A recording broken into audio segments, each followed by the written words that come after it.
এখন তাদের শপথ বাক্য পাঠ করাচ্ছি। বিসমিল্লাহির রহমানির রহিম। আমি মোহাম্মদ সালাউদ্দিন হাজী মোহাম্মদ সাইফুল ইসলাম আনী, ভোটার নম্বর 30, গত 18 ফেব্রুয়ারি 2025 তারিখে অনুষ্ঠিত দ্বিবার্ষিক সাধারণ সভা ও 2 মার্চ 2025 তারিখের কার্যকরী কমিটির সিদ্ধান্ত মোতাবেক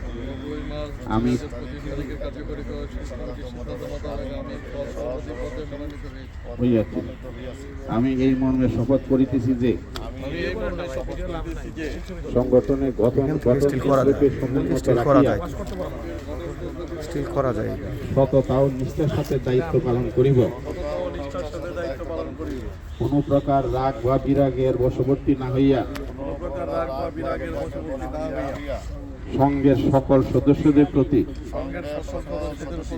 সদাচরণ করিব এবং সংঘের নীতি আদর্শ ও নিয়ম অনুযায়ী সকল প্রকার কার্যক্রম বিশ্বস্ততার সাথে পালন করিব। মহান আল্লাহ আমাদের সহায় হন। আমিন।